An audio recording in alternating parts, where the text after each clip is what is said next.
Hello, and welcome to my TED Talk, where today we're going to be talking about artificial intelligence. Learn a few things, and maybe you can have some fun along the way.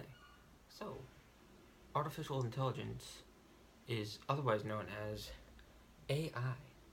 And yeah, AI, that's where we're starting today.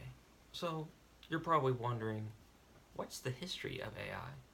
Well, let's take a closer look at that right now. So, although ideas of AI have been a part of our culture for many years, only in the past 50 years or so have we really made strides towards a true and perfect AI, one that could think for itself and have emotions and ideas and free will, one that was truly human like in almost any imaginable way. Starting from basic calculators to early computers in the 1940s, and even to recent advancements in robotics, we have been striving towards that perfect AI. Some main innovations in AI technology include the 1956 Dartmouth Conference on Artificial Intelligence, where many ideas about this came about, and that's where it's got its name, was in 1956 at that conference. And in the mid-1960s, the Association for Computing Machinery's Special Interest Group on Artificial Intelligence, known as the ACM-SIGART, began an early forum for people in disparate disciplines to share ideas about AI. Intelligence, well, no. This is when groups about AI started forming. This is when people really were getting ideas and really got their research started on AI. So, how can we measure intelligence? Well, this is something that's not a hard science. It's not something that can be easily understood or measured. Typically, when we're measuring intelligence in humans, it refers to our acquisition of knowledge. As in, the more easily we acquire knowledge and the more easily we learn things, the higher your IQ is, or intelligence quotient. But the thing about this is, when it's applied to AI, the IQ idea doesn't really work, because we measure IQ as related to a person's age versus their mental age, which an AI doesn't grow or like have a physical body the same way that we do. It doesn't have a physical mind per se. And a person's intelligence also depends heavily upon their upbringing and environment.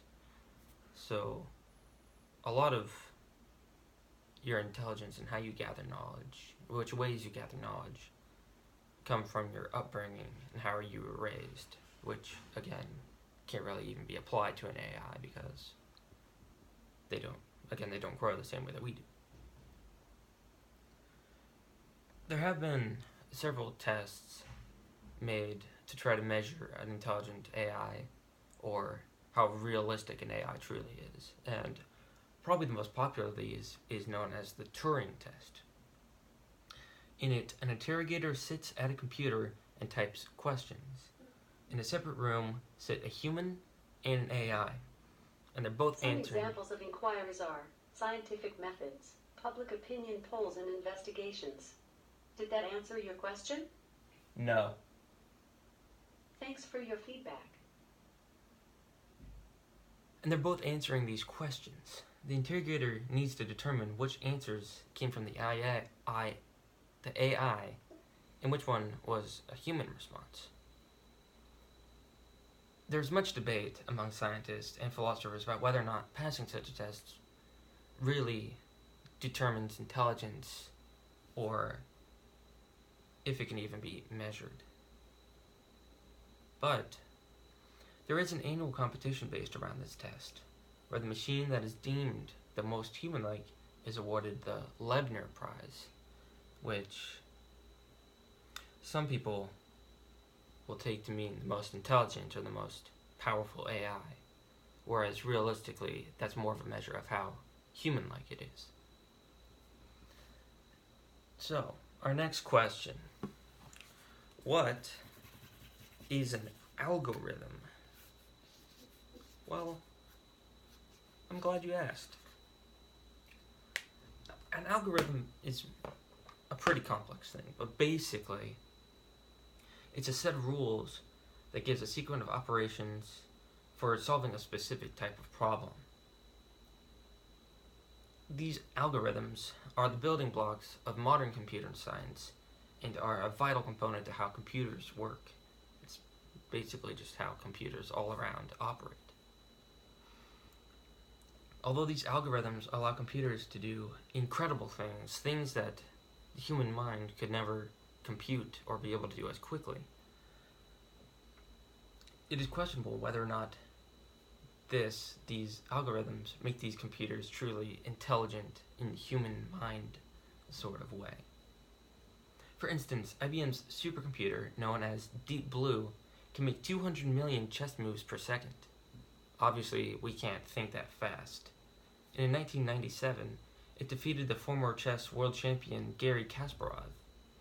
And yet, this machine doesn't think or feel. It's not a true AI.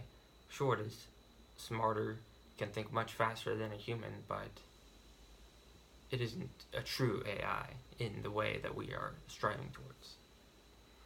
Similarly, Watson, IBM's current supercomputer, won the game show Jeopardy! But this is also a similar case where it just knew trivia, not a true AI, not a human mind, kind of emotional thinking.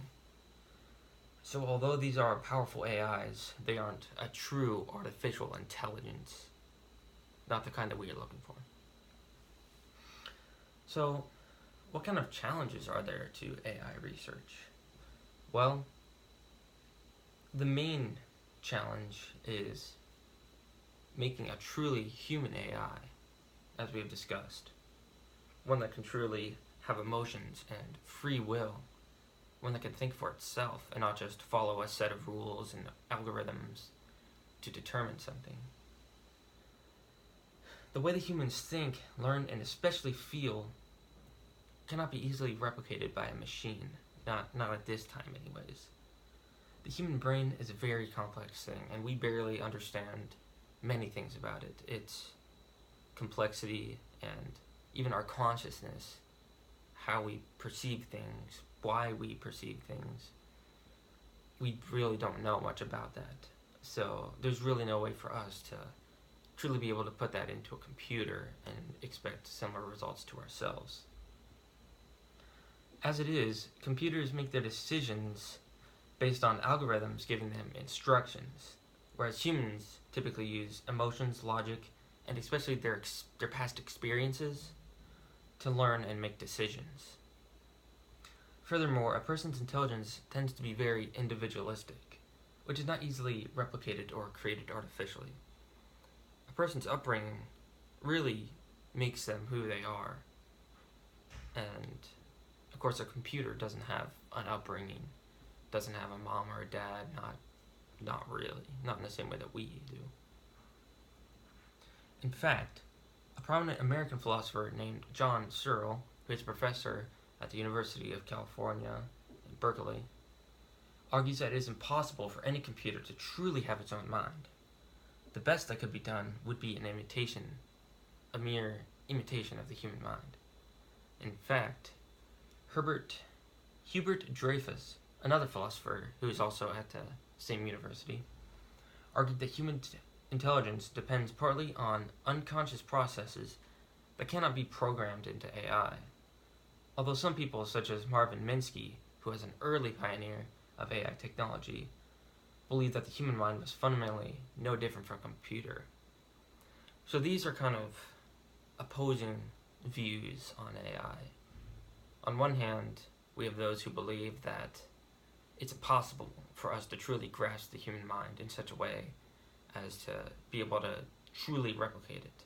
But on the other hand, we have those who believe that the brain, the mind, is no more than a computer, and that we can create things much more powerful and much just better than ourselves. There are many modern examples of how AI, not the true AI, but simplistic AI that we have today, have improved our lives, and how they will be improving our lives soon. Some of the best examples include the personal assistants such as Siri, Alexa, and Cortana, like the Alexa back there that interrupted me earlier. Self-driving vehicles such as being worked on by Google, Tesla, and Apple. Those, I imagine, we'll be seeing very soon being more prominent. Autonomous military drones. Targeted ads online. Those are not my favorite use of AI, but they are a use. Search engines such as Google or Bing. Image recognition, chess AI, and many other uses. Now we're going to take a look at the ethical questions about AI, briefly. Should we try to make a human-like AI?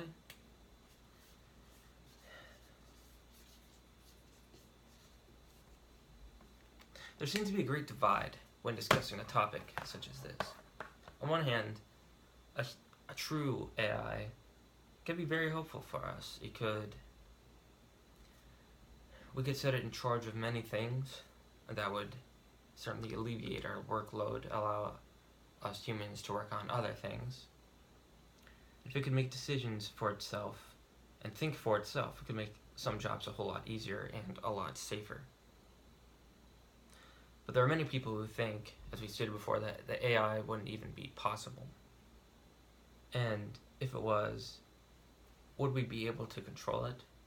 Would it be ethical to control it? Would this be considered slavery? If it truly had its own human-like mind in the highest possible way, should we give it rights? Could it own its own property? Would it be allowed to vote?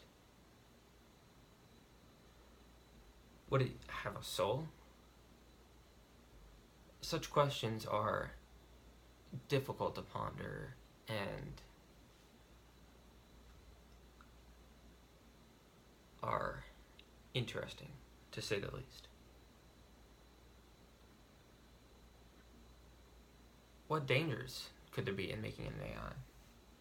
So, oftentimes whenever you see a true AI in media, such as video games or movies, it goes rogue and rebels against the humans.